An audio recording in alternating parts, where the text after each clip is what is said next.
Hey there, I'm Greg Nicotero. Hi, my name is Coleman Domingo. Hi, I'm Benai Garcia. Hi, I am Mo Collins. Hi, I'm Chad L. Coleman, Tyrese from The Walking Dead, and Cuddy from The Wire, and you are listening to the Cinik Radio Podcast. Here are your hosts, Cinik, Igrihe, and Ryan. We are back. Did you miss us? Because you are listening to episode 111 of the Cinik Radio Podcast, and I'm your host, Cinik. And joining me, as always, my co-host, Igrihe, Ryan, and Kim. And we are 4 mini lion bots that come together to form one super bot known as the Cinik Radio Podcast. It's summer. We're pushing the walkers aside to cover this year's blockbusters. And the summer of Cinik starts with the last of the X-Men Fox films, entitled The Dark Phoenix. After 19 years and 10 films, the Fox X-Men era draws to a close with a pseudo-remake featuring a rebooted cast, holding to the old adage, if a franchise lives long enough, it's bound to see itself become repetitive. We've seen the story once before in Last Stand. Can old become new again? Let's talk about it. Ryan, the much-aligned movie brought in $140 million worldwide, and despite its 23% Rotten Tomatoes score, has the bar just been set too high for these superhero films? I don't think the bar is set too high. I think that we've come to expect a certain level of quality, in the writing and quality in the kind of production. And if we don't get it, we're not going to go see it. Producers can't expect to just spend a ton of money on spectacle and people are going to go. And so, yeah, I think that's just what it is. If we're going to take them seriously as art and as films, then they have to, they got to deliver. Kim, you were texting me long before any of us saw the movie saying that everybody's saying it's bad. Should we go see it? I mean, it's the #1 movie in the world in most markets. What makes a good movie at this point? Action, drama, sci-fi. To be honest with you, I was looking at the scores as they were rolling in. I usually troll Rotten Tomatoes and, early reviews and whatnot just to kind of see what's the average consensus of what people are saying about it, which is probably a terrible thing to do. It's kind of like going on WebMD and Googling your symptoms, whenever you've got a sneeze or a cough. But to be honest with you, I really liked the movie and I wasn't expecting that. There's a couple things that I wasn't too thrilled with, but yeah, we'll get into that. Well, do you guys remember when Rotten Tomatoes was a reliable source? It wasn't fake news. It wasn't somebody's agenda, that you could actually go on there and get a general consensus, even though I found it to be wrong just as much as it was right. My heart was on seeing a movie. I would just go see the movie and Rotten Tomatoes score be damned. And normally they were, they were close. If they said it was good, it usually was good. If they said it was bad, it was either hit or miss with it being bad. But now it's been taken over by basically the internet mafia, and you don't know what to believe. You don't know if it was rammed by DC fans or social justice warrior, the alt left or right. You just never know. I think if you really want to see something, reading reviews is good. It's always good to study up before you go out and do something. But at the same time, I think you got to kind of listen to your heart as far as, I love superhero films. I'm going to go see it and I'll be my own judge, because anymore Rotten Tomatoes is not reliable. The movie was co-written and directed by Simon Kinberg, a veteran writer, but a rookie behind the camera. IG, a risky gamble for a $200 million film? I think he wrote a previous movie. Didn't he write The Last Stand? So this is literally him recreating the wheel for himself. For a first-time director, it actually wasn't very bad. I've seen a lot worse first tries. Now, granted, it's not Get Out or anything like that with other people's first try, but it's not bad. It's not as bad as the 23% on Rotten Tomatoes. It certainly doesn't deserve that. It has its moments, but that's the thing is, maybe they ought to start looking at writing teams instead of putting it on one person's shoulder. Directing teams have been shown to be very effective lately. They're generally like brothers and things like that tend to do it. But, we've got the Double Ds with all the Game of Thrones stuff. They're not related in any way.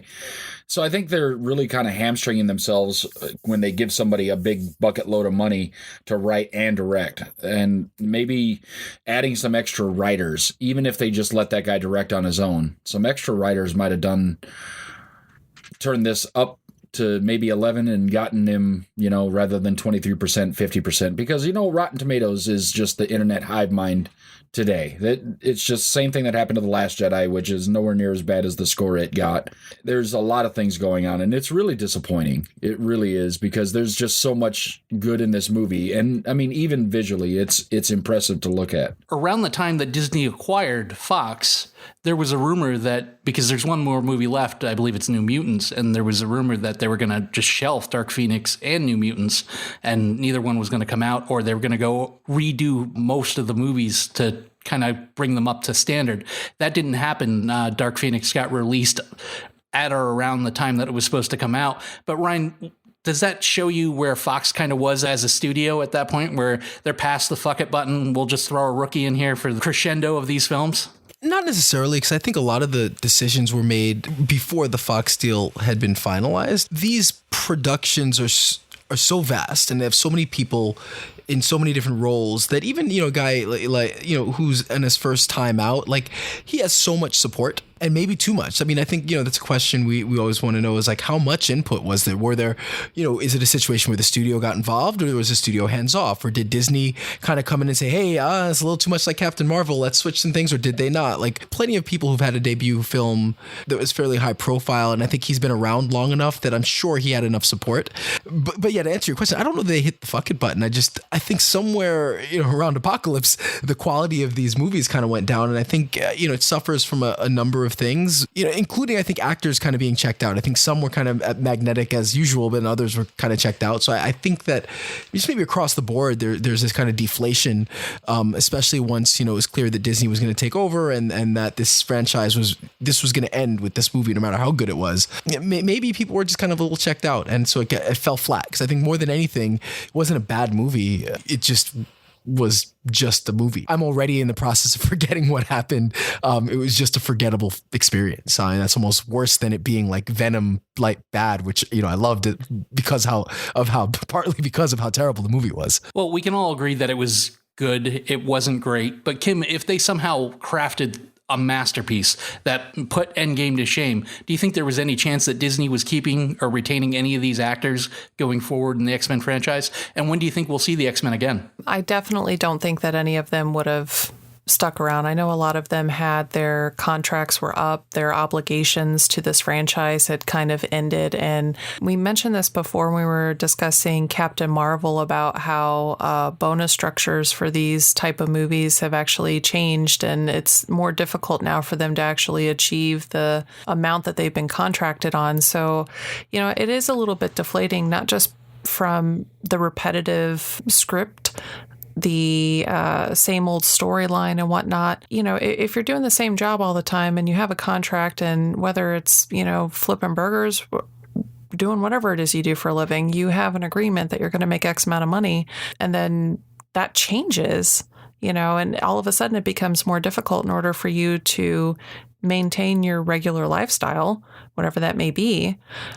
It is a little bit deflating. It can be very frustrating. And regardless of how much some of these actors may love what they do and how great that they have built these storylines for these characters, would you want to continue doing the same thing for less money is kind of what it boils down to. Not to make it a political rant or anything, but that can be very frustrating. I could see why they wouldn't want to continue. As far as when we'll see the X-Men again, I noticed there was a lot of tie-ins to like future potential storylines just based on like comic books and whatnot in the future, in this particular timeline for Jean Grey as Dark Phoenix. She actually becomes White Phoenix. There is a point where I think his name is Starhammer, and he ends up fighting with Captain America, the new Captain America, power suppression collars that we saw in Deadpool when they're being taken into the prison camp for,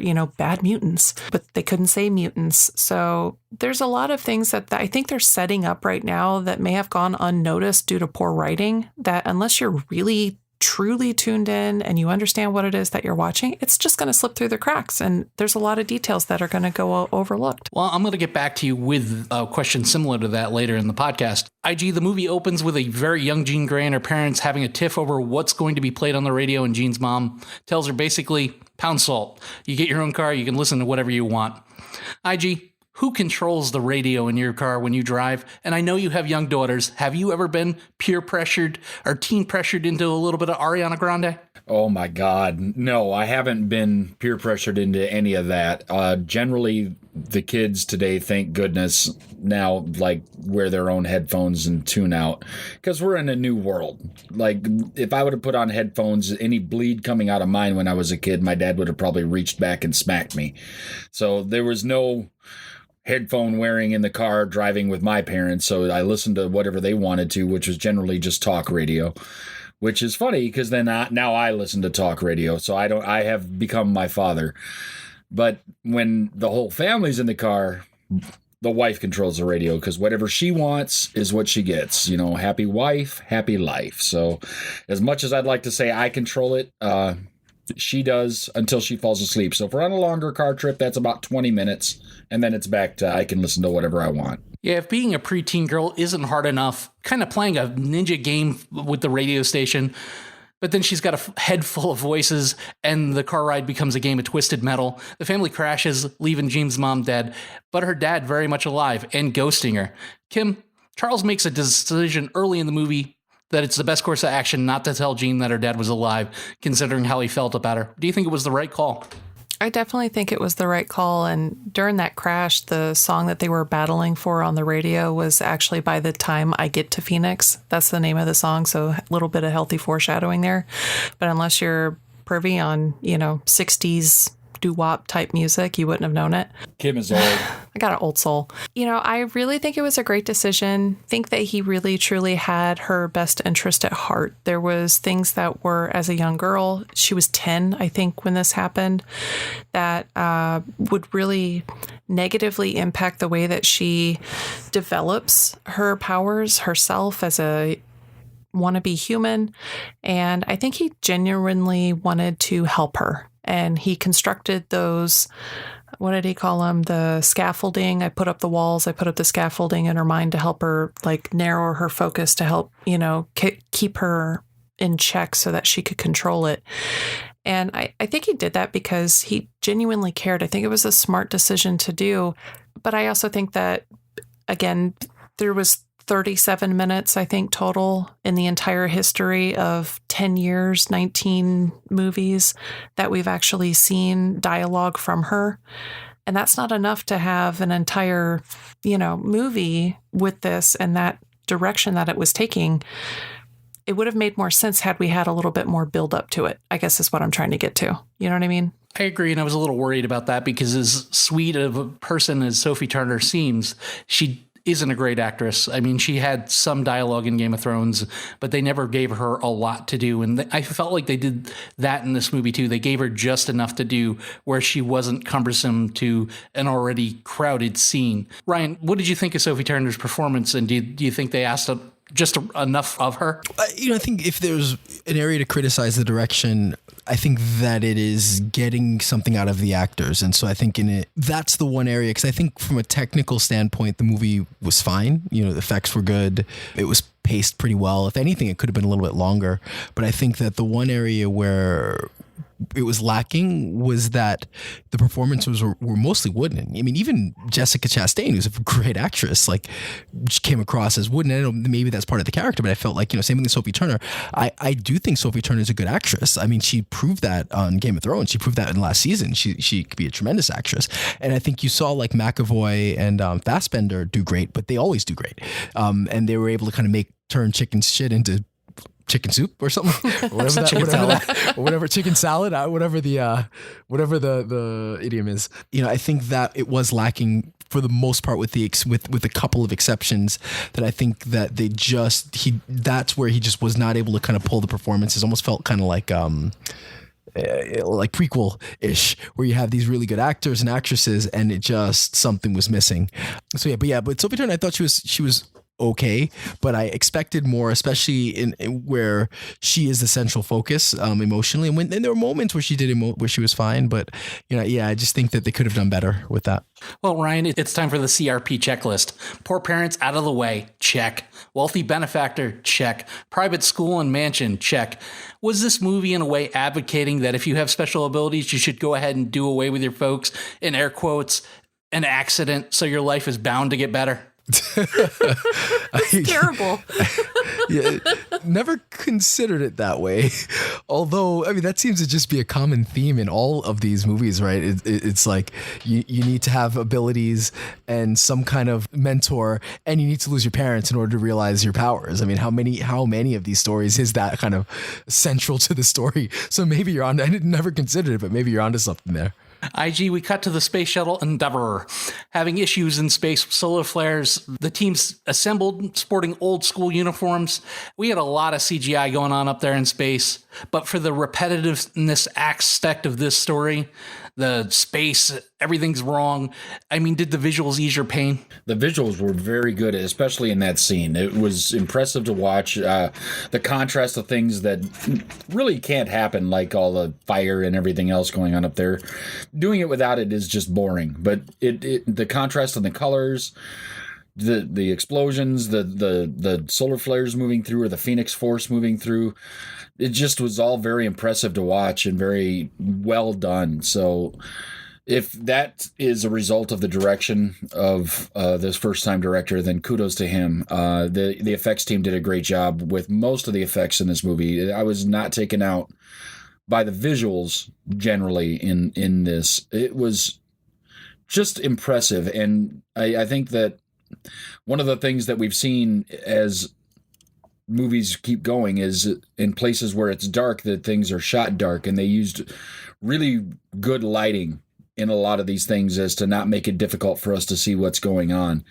And I really did enjoy that. I liked everything that they were doing, especially in that space scene. I thought that was one of my favorite parts of the movie. I think they lingered a little long on Jean Grey having the Phoenix Force go through her, but that's a little piece of that whole scene. I don't know about you guys, and maybe I'm just kind of a bit of an old fogey. There was a rumor back in the day that E.T.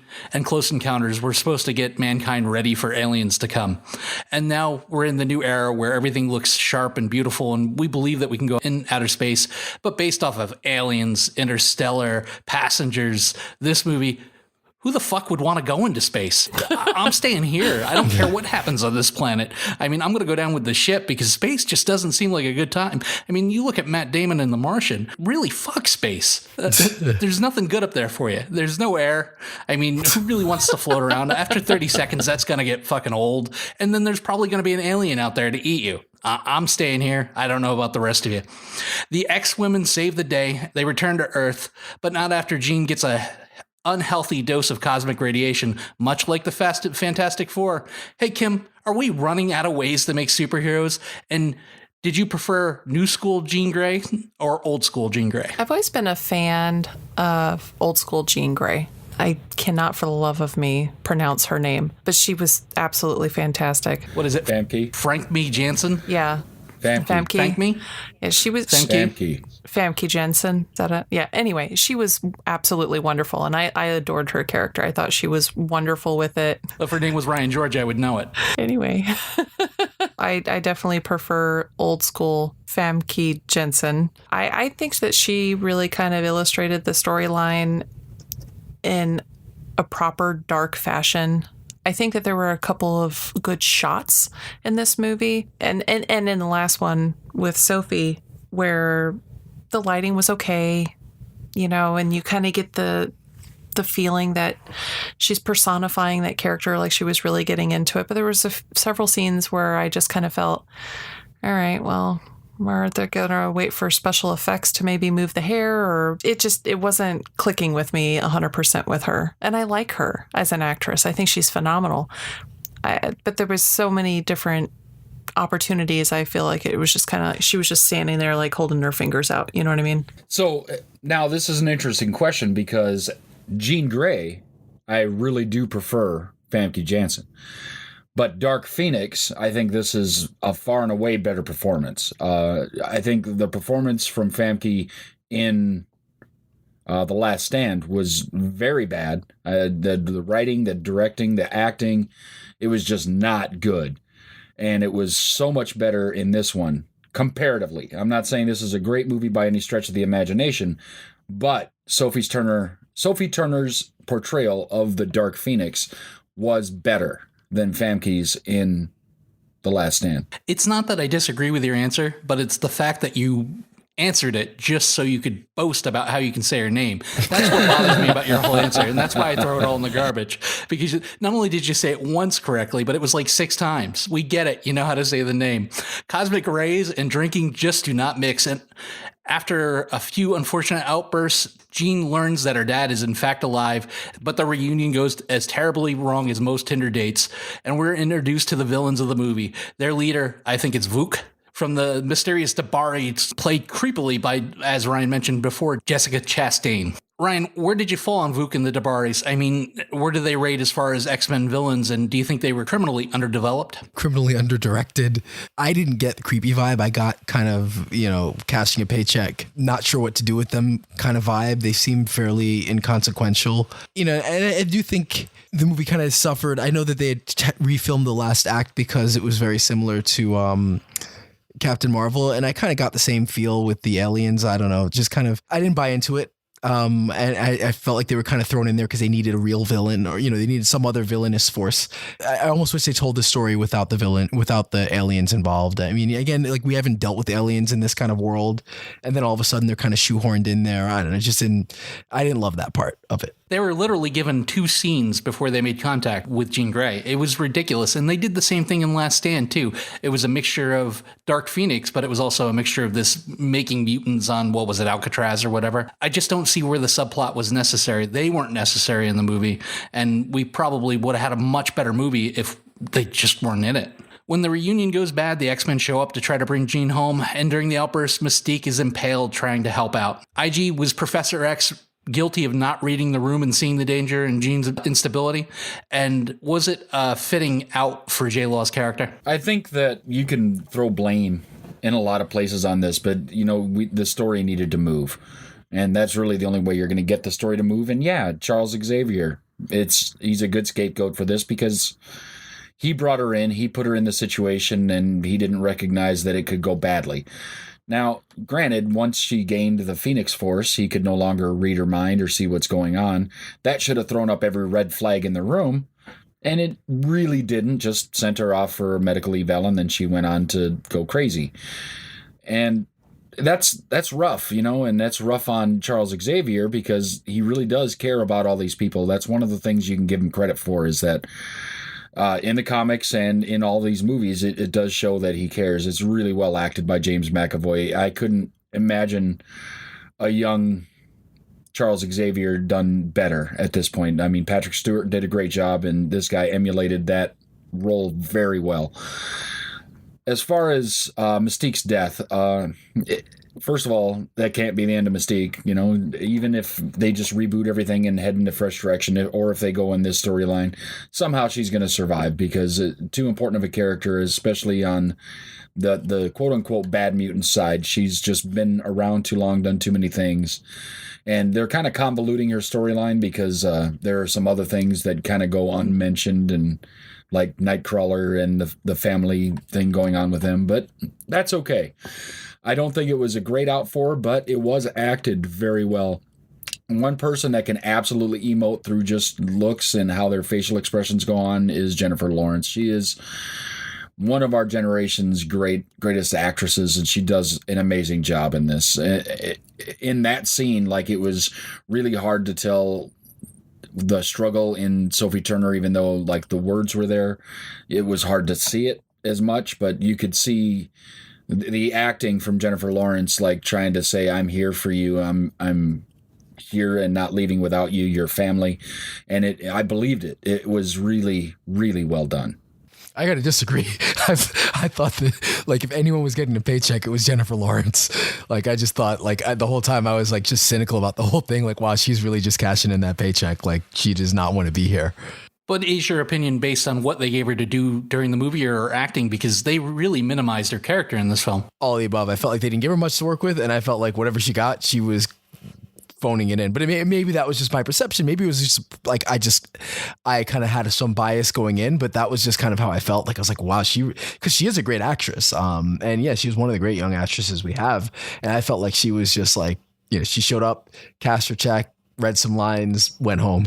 During the conflict, Jean flipped a few cars. They just happened to be cop cars, unfortunately, and destroyed a few houses. But it looked like an upstate town like Utica. Would anybody really notice? I don't know if you guys have ever seen Utica or not, especially during the winter, but the place looks like Baghdad. It looks pre-bombed. Nobody wants to go to Utica, so she probably improved the neighborhood, and she didn't affect the property value. But, Kim, the mutants go from media darlings to criminals just like that. And if it only takes one bad day to ruin everything that they work for better relations with non-mutants, is it even worth it? In this scene, I think one of the more interesting things, because I was getting a little bored at this point, specifically with Jennifer Lawrence and her acting, by the way. Or lack thereof. It was just very flat. She had zero facial expression when she was having this conversation with Xavier in his private study or whatever. But he's drinking. He's got drinks all over the place. I didn't see Mystique die. That's the part that I must have missed in the movie. And I came in. She got impaled on a fence post. Nice. Much like her performance. You guys suck. You should keep this in. Don't cut it. It was, it was when Xavier says yes, and he's very affirmative with how he says it, and he will risk the lives of one to save many, basically. I kind of agree with him. Not because I don't want to start like a human versus mutant rights war here, but they've never really been looked at as actual citizens. And like she said, we're basically one sneeze away from them hating us again. They've never really fully been appreciated or valued as, a part of the community and for what they do in order to protect life on Earth. And so I think that maybe that plays into what it is that he's trying to convey to her with saying that is, I'll do it. It's the right thing to do. We need to continue showing them. He's always tried, I think, to be on the right side of mental correctness or fortitude. But yeah, I kind of got to side with Xavier on that one. How about you, IG? I mean, you go from having a phone on your desk that goes right to the president, your BFFs. Next thing you know, they're disconnecting the service and blocking you. Yeah, I'm out. Like, you guys are on your own. So, like, when the next big thing comes and you need us, good luck. Maybe we'll show up if they start to threaten us, but you don't want our help, you don't get no help. It's okay, because the thing is with the government turning that quickly, then the propaganda is going to come out about how dangerous they are. They're going to try and quarantine. They're going to try and put them in separate places, internment camps like we did in World War II with Japanese Americans. It's a problem. And if I'm Charles Xavier and I can just literally trick people's minds into thinking that even the house isn't there anymore, I'm going to use my power and protect my closest people, the people that are at most risk, and just keep us safe in our own little hidey hole back in upstate New York, and life is great. The Phoenix heads to see her old friend Magneto, who started a colony for wayward mutants, and the conversation was taking a sinister turn when Army helicopters show up. Ryan, was Jean there for advice like she said, or do you think she wanted Magneto to hurt her? And do you think he would have if she would have told him whose blood was all over her clothes? I don't know. I want to think she was there for advice. Yeah, I'm not sure. And that was one of the areas where I did think that her performance was good. Is it was conflicted, and you could tell there was genuine emotion. And I think when she had the opportunity to emote and to really act, I think she did a good job. That's why I think it had more to do with the direction in general. But yeah, I don't know. I'd like to think she was there for advice. But again, there is that conflict, and there was that kind of yin and yang, and that kind of which side was going to come out, or maybe she was just looking for some kind of a nudge in one way or the other, and to a push to to go full, Dark Phoenix or not. So I think that she plays that conflict well, and actually did like that scene. And that was one of the areas of her performance that was actually pretty strong. Like we said about the Dabari, I really would have preferred to see it just be a battle royal of every mutant versus Jean Grey rather than this manipulation going on where she could still possibly be a good person. But I guess they wanted to end the story on a up note. Beast decides Jean should die, and so does Magneto, and they gather the troops to go find her. And Professor X and Cyclops also come with Storm, and they engage in a pretty even fight. IG, would the heroes fared a little better if they didn't bring one of the most powerful members of their team, Quicksilver, and put him on the side for the second and third act of the movie? Yeah, that was really disappointing because, quite honestly, since they started this whole thing, Quicksilver has been one of my absolute favorite characters. He's only had small parts in each movie. He hasn't been a main player in any of them, and he's always just great. They set it up hilarious, and they just dropped it on this one. If there's one big regret in this movie is that they didn't decide to feature Quicksilver, because we had Quicksilver in the Avengers for a short while. Didn't like him. But Quicksilver here was amazing, and I loved the character. And I just wish that they had taken the opportunity to really intertwine him in the story. Maybe do it twice. Like, I'm not saying every time things start happening, they slow everything down into extreme bullet time and let him run through and redirect everything all the time. But twice would have been nice. The first time when Jean Grey as the Dark Phoenix kind of Supermaned him from Justice League and saw him coming and knocked him out of the way. And then during this fight, and that I would have been perfectly happy with just that much, even if at the end he got hurt and couldn't be in the final part. How about you, Kim? Do you think we could have used a little more Evan Peters all up in you? I was really disappointed to see that, actually, that he wasn't in, like you said, the second and the third act. It's kind of disappointing, really. I connected with that character. I really liked him a whole lot. I was really excited when I saw that he was going to be in this film, and not seeing him or very much of him, and his last line being, "I basically did everything." It was kind of disappointing. I was really bummed out about that. Yeah, I think he's one of the more charismatic actors of the bunch, and the character, his abilities play well on screen. They're fun. I mean, him always doing silly shit like putting people's fingers up their noses or dumping their drinks in the lap. It was a fun character to have, and I don't know why they chose. Maybe there was a conflict with filming, maybe, who knows, but I really think that the movie would have benefited from a little more Quicksilver in it. Ryan, you're sitting in the offices of Marvel right now and thinking, how should we reboot the X-Men? If you could have any of these actors back, would you, or would you completely clean house? If I'm an exec at Marvel, I'm doing an X-Men series for Disney Plus. I think that really is what makes the most sense, outside of the fact that it'd be fairly big budget. But I think that do an X-Men series, and I think that would work really well. That being said, because it's going to be weird because Deadpool is going to exist somehow. I don't know if they're going to officially put him in the MCU or if they're going to kind of leave him on his own, but Deadpool's worth too much to not keep. But then, I don't know what they do with everybody else. I'd love to see McAvoy and Fassbender, but I think that they're both done with those characters. I think just in general, it makes more sense to, give it a couple of years and start fresh, whether it's another movie series where they kind of incorporate them into the MCU, or if they do a TV series, which I think I would go that route. At the end of the day, I think it's best to start fresh. You're going to start fresh with Wolverine. You might as well just kind of clean house and start with a new cast, whether it's TV or film. They bang it out at a hotel and then are all captured and put on the mega train for the final battle.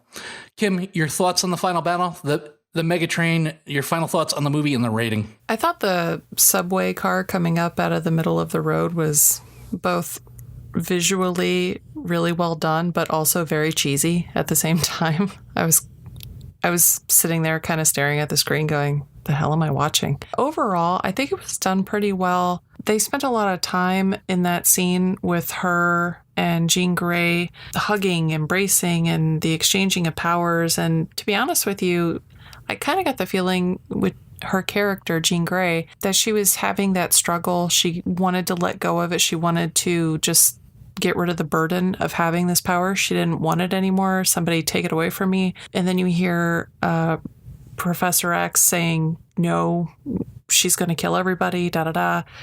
and you kind of see her like kind of come back too. It would have been nice, instead of just seeing all the power come out of her and into that Dabari leader, that it went back and forth. The flames, the energy, whatever it was being exchanged there, because it only went in one direction. It was very linear, minor detail, but it still kind of irritated me there. All in all, though, I actually liked the movie. I do think there was a lot of connections that will play into future storylines later down the road. I think the timeline of it progressed a little bit well. This was supposed to be set in like the early 90s, right? Like 91, 92 or something like that. So I'm having a little bit of difficulty in my mind trying to specifically place this in the grand timeline of things. And I'm usually pretty good at that. But the age of some of the characters, like Magneto, just it didn't it didn't work for me. I'd say overall I would give it like an 8.5. And I would probably watch it again, but only if it came out on DVD.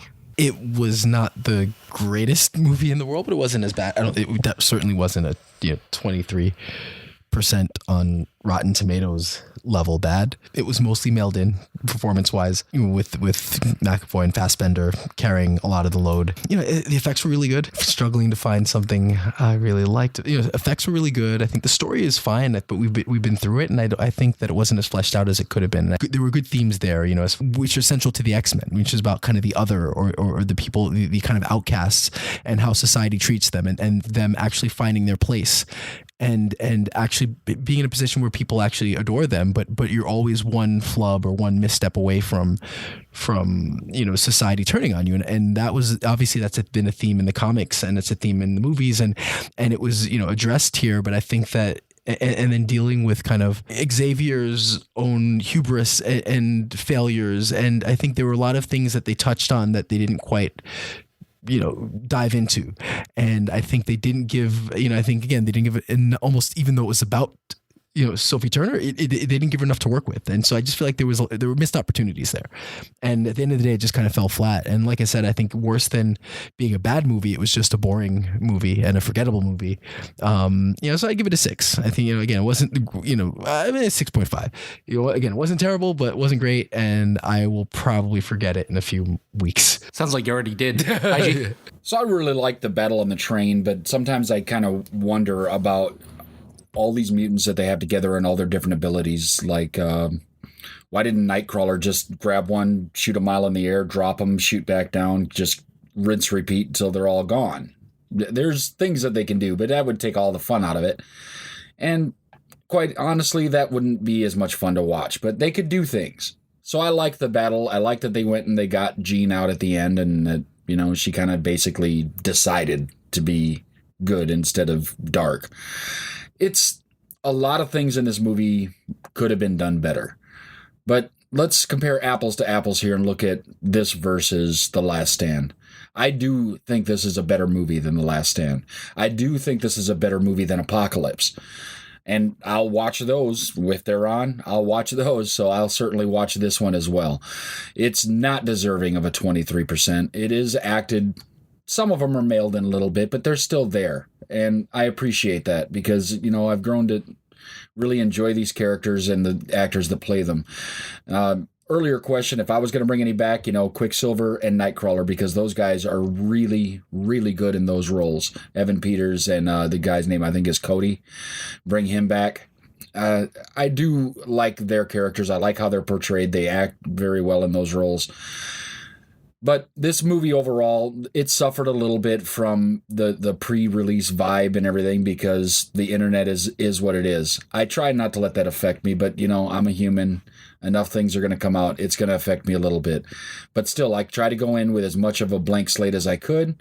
I did enjoy myself watching the movie, and I still am going to give it a 7. I've never been a huge fan of this or the last group of X-Men, other than Hugh Jackman being Wolverine, which I wasn't crazy about to begin with, but worked over time. I enjoyed it. I was happy to see them on the big screen, but the original cast, I didn't love the movies. I don't think they were very good. I thought they were more along the lines of the later Batman movies. They just lacked in quality, and a lot of that falls on the shoulders of Fox.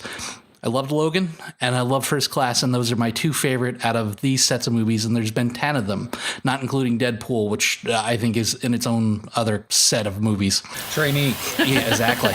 None of them have been memorable for the right reasons. With such a rich treasure trove of source material, Fox just couldn't seem to get it right with the X-Men. Is this a terrible movie? Would I tell you not to see it? It's not worth the 22% Rotten Tomatoes gave it. It's not worth how badly it's being beat on. It's a pretty good movie visually. Some of the acting's good. Some of the action is a lot of fun. I generally am depressed going to work on Fridays because the whole world's off and I'm not. I was pretty buzzed after getting out of this movie. I didn't see why people were beating on it so bad. That being said, the storyline lacked. It's not suited to hold the Avengers jock. Endgame was amazing. Putting them next to each other just isn't fair. I enjoyed the final battle. It was popcorn fun. Superheroes fighting villains is always exciting to me, and there was a lot of cool displays of power. Nightcrawler putting the person in front of the train. I wasn't sure why the Dabari kept switching back into human form.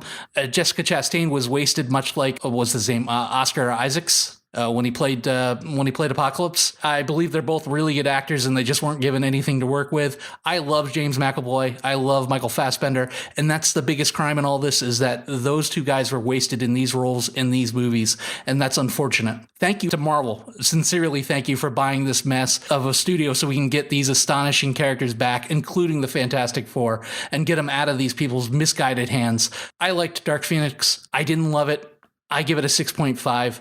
And I think anybody that's a superhero fan should probably take the time to see it. Let's do some news. All right, ladies and gentlemen, to prove that the Duke boys are still alive and well, 2 men in Louisiana died trying to jump a car over an open drawbridge. A couple of Texas men decided to have their buddy go out, lift the drawbridge gate up, and take their best shot at it.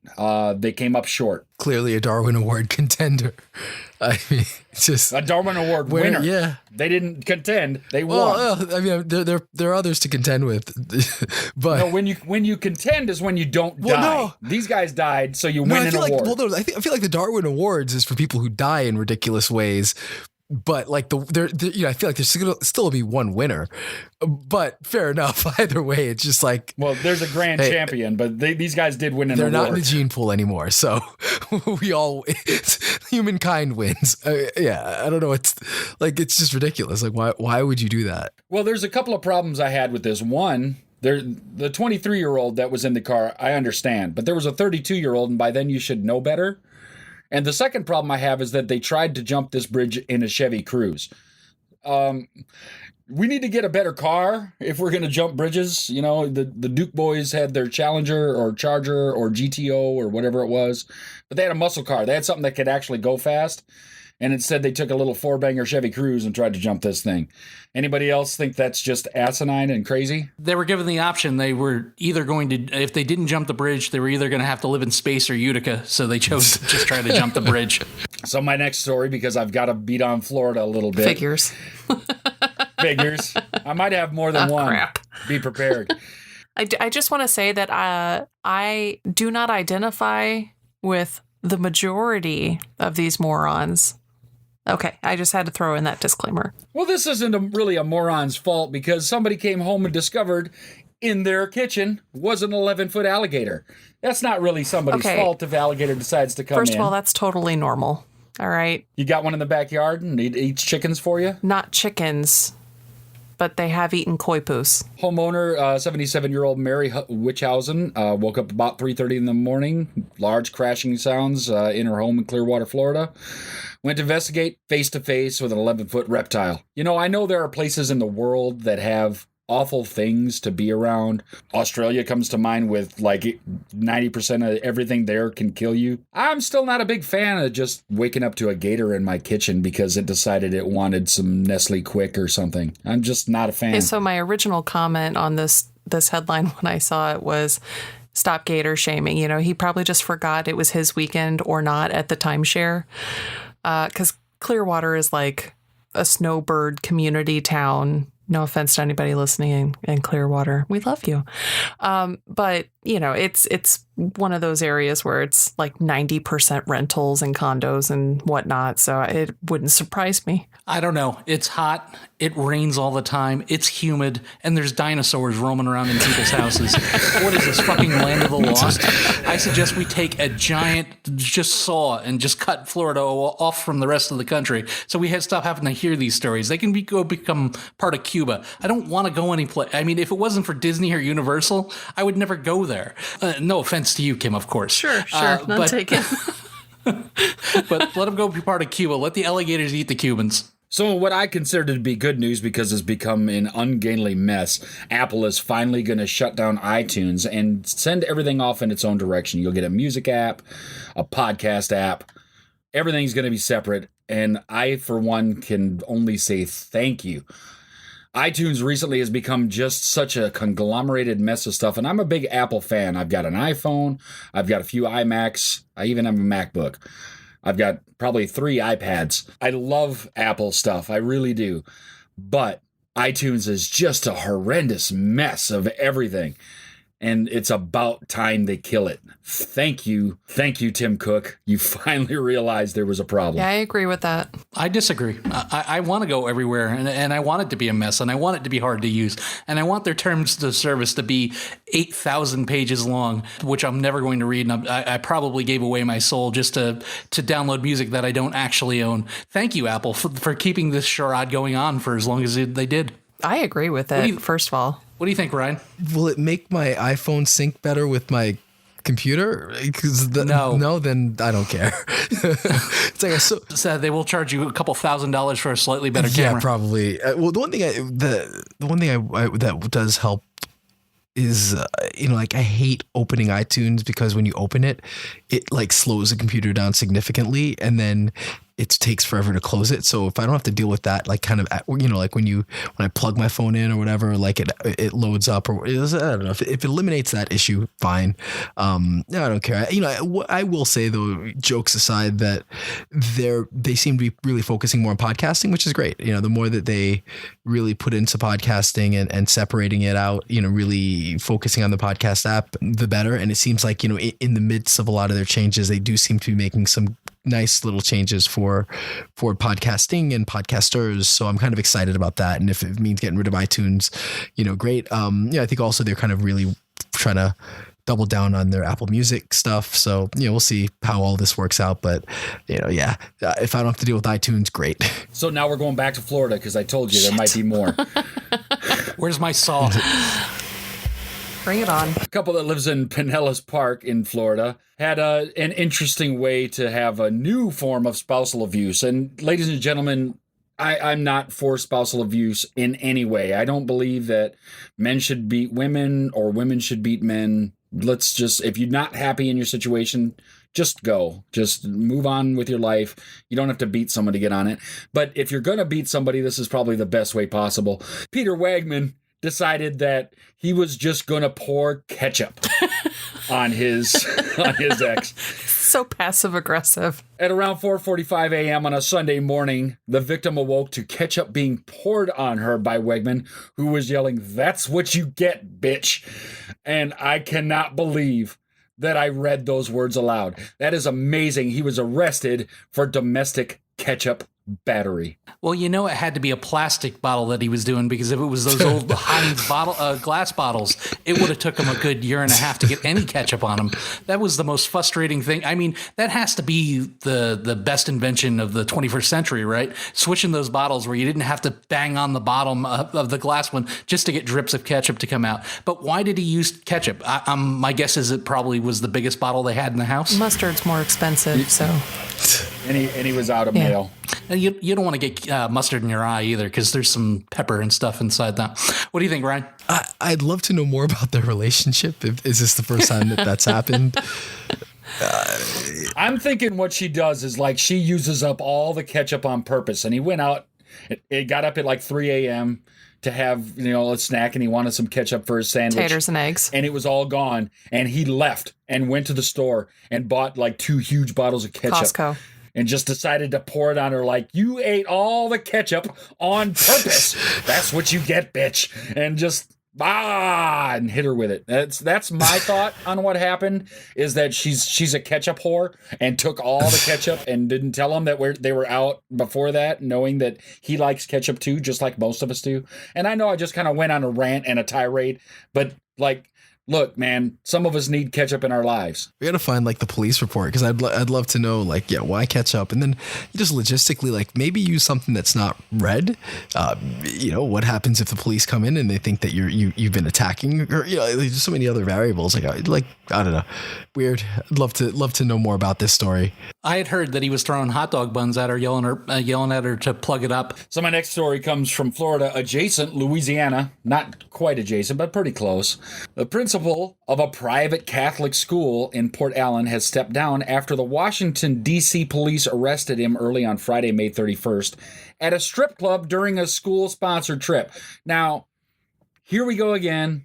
Now, this guy is the principal of a religious school that is probably hosted and funded by a church, a Catholic church, and now the principal's at a strip club. Now, the one thing I can say positive is that he's at a strip club with women instead of touching little boys, but nonetheless, he's at a school-sponsored trip, and he just decides, you know what? I'm bored.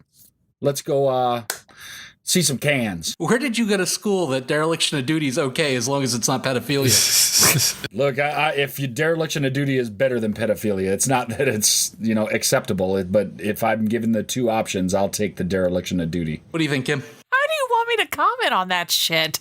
I've tried to pop in with comments for like the last 10 minutes and I keep getting talked over, and now you want to come to me with cans and dereliction of duty? Fuck you guys. Did you want jugs instead of cans? Jugs. Oh, this is going bad. Well, what bugs me about this story is, like, why would he not pay his bill? Like, if you've got... That's what bothered you? Yeah, well... Ryan has read this story. He knows why he was arrested. Strippers gotta eat. At the end of the day, like... I expect services were performed and money needs to be transferred. I expect nothing more or less from certain supposedly religious people. And so going to a strip club, whatever, any sexual deviancy, not that strip club is sexually deviant, but anything like that, I'm not shocked anymore. I think we've seen enough that to not be surprised. But if you are in a position like that and you work with kids, one would think that if you are going to, frequent or just visit an establishment like that, that you would do as much as you can to not draw attention to yourself. And to me, skipping out on your bill just doesn't make sense. So it's like of everything, like everything else is rational and kind of makes sense. It's like, yeah, it's kind of dumb, it's risky, but whatever, to each his own. But then to not pay your bill, knowing that you're going to get arrested and knowing that you're on a trip with that's just dumb. Like, that part just doesn't make sense to me. So in another story that I'm sure is from Florida, but not really, Swamp Thing. It's from Florida. Come on. From the DC universe. Got one shot, and it's been canceled. They're probably going to air whatever episodes have been filmed and finished. I understand that they were supposed to air episode 2 a couple of days ago. I don't have the DC Universe subscription because nothing has enticed me to get it yet. It's not like Disney Plus with The Mandalorian and everything else it's going to have. But I'm very glad that I didn't see it, because if it's as bad as getting canceled after one episode, did no one watch this before they put it out for people to look at? No one watched it. I didn't. Did you watch it? I didn't even know that was a thing, actually, which is rare. I usually keep up on all of that crap. I knew about the upcoming movie, but I didn't even know there was a show, because the marketing and whatnot for it was so poor. And trust me, I'm hashtag Marvel and DC all over God's green earth with everything that I post, from my sketches to whatever. That's a long hashtag. Thanks. It should have popped up, is what I'm saying. If it would have popped up in anybody's news, their timeline, their news feed or something like that, it should have popped up in mine at some point in time. in recent memory, and it has not. Well, if you would read chat, I put it up there because the preview was actually very good. And I saw the episode, and it had some pacing problems, but the acting was good, and the overall tone of the show was great. But I think it was canceled for other reasons. I think DC is in some sort of flux, and it hadn't affected the TV shows up until now. God knows we'll get an ass full of that Batwoman that just looks god-awful. We'll get a full season of that. But Swamp Thing that looked like it had promise, we get one episode now. What do you think, Brian? Well, I think it's unfortunate, but yeah, I think you've got a situation where AT&T is trying to possibly, or Time Warner, AT&T is trying to figure out, they got like 5 different streaming apps and consolidating all those, and yeah, so unfortunately, kind of a casualty with Swamp Thing. I don't know that they did their best with the app itself. And then combine that with the fact that, a lot of their major properties are on CW. So they are, Flash and Arrow, Batwoman, they're all on, free TV. And I know that Titans did well. And I think people are excited. I'm excited about seeing Jorah as Batman / Bruce Wayne. It'll be interesting to see what happens with DC. I think part of it is just the issue with streaming, that there's too many things to buy. And, at this point you're going to have to entice me with a lot to pay for another app. And that means like A-level, shows. Like I don't want, as much as, look, I like Titans, I like the cartoon, like I want Batman. If you give me a Batman series, maybe I'll think about it. You give me like a Superman series, maybe I'll think about, getting the DC app. But otherwise, like there are too many apps, there's too many streaming platforms, there's too much to deal with. So my next story, going right to exactly what you were talking about, the Batman. Robert Pattinson has been cast. It is confirmed as the Caped Crusader. And my only question is he going to sparkle? That's the question on everybody's mind. So I think with any of these, we always freak out over casting. So I think, look, Robert Pattinson has the right look if you're going for a young Batman. He's got the look for a young Bruce Wayne. From what I understand, his performances recently have been very good. So look, I try. Matt Reeves is a great director. He's a good writer, and for me, it's more important. If anybody can be Batman if you get the story right, and if you can tell a good story. And a lot of Batman is about his rogues gallery, and so it's like, who are you going to cast to play those other characters? I think in a lot of times that's more important. It's like kind of Batman's a straight man in a comedy, in a weird wacky comedy, but it's more about who are you going to get to surround him with, and for him to play off of. And I think that is more important. And I think almost any movie, any Batman movie, a lot of it comes down to who the villain is, and that's going to make or break the movie. I'm not at all enthused. I didn't like his acting in any of those foo-foo vampire movies. I'm not a fan of his whatsoever. And what I've become accustomed to, and maybe this is what Ryan was trying to say, nobody's going to be 100% satisfied with whoever gets cast. There's always going to be people that are, strangely disappointed for one reason or another, but I don't think that he has the right look. When I see a character and I'm de-aging them in my head or trying to think of what I think that individual would look like or trying to visualize how I would probably cast it, it's not him. Yes, he has the cold stare. He's, I don't know if it's just a more of like a posture thing where I don't think he has the right mannerisms. I know he can be taught how Bruce Wayne acts and moves and performs and how he handles weapons and things like that. All of that can be learned, but not by everybody. And I don't know if he really has what it takes in order to do this character any justice. Listen, I think the biggest qualification is somebody that actually wants the job. I would have preferred to see a no-name cast in the role, because then they're going to hold on to that role like for dear life. That this is going to be the biggest and greatest thing that ever happened to them, and they're not waiting for their 3-movie contract to come up so they can go do something else. Because I want to see a linear timeline as far as some of these characters in the DC universe. I'm tired of watching them just switch out and switch out and switch out and switch out. And now we got a new Batman. Now we got to go through a new origin film. Now we're almost running in place when it comes to DC. And they don't have a deep enough bench where they can continue to go down the line and put out movies that we're going to all care about. So we keep getting hit with Batman, Superman, Wonder Woman, Aquaman. So I kind of want to see somebody take the role and stay for a bit and, see a Justice League movie where everybody wants to be there. And that would make me happy. Other than that, the casting, we don't know any better than the people making the movie. And we have an opinion, but at the end of the day, our opinion just doesn't matter. Well, maybe they're catfishing us all. And what they're actually going to do is a Batman Beyond story. That's what I'm thinking might happen. Because while he may not be a good Batman, he would be a good Batman Beyond, because his frame just kind of leans toward looking like that. If you remember the old animated series, I think that would be a genius thing for them to do, and just say, yeah, because that is Batman in that series. Well, are you really worried, IG, that you're going to look at the screen and yell, somebody get Batman a sandwich? No, I think they've learned how to work people out. If you look at even the transformation of Hugh Jackman from the very first X-Men movie to Logan, he beefed up a lot in his life, and the older you get, the harder it is to do that. So I think they can. They'll never do that, but I do think in our lifetime we will get a Batman Beyond series or movie with Michael Keaton. I'm holding out hope that will happen one day.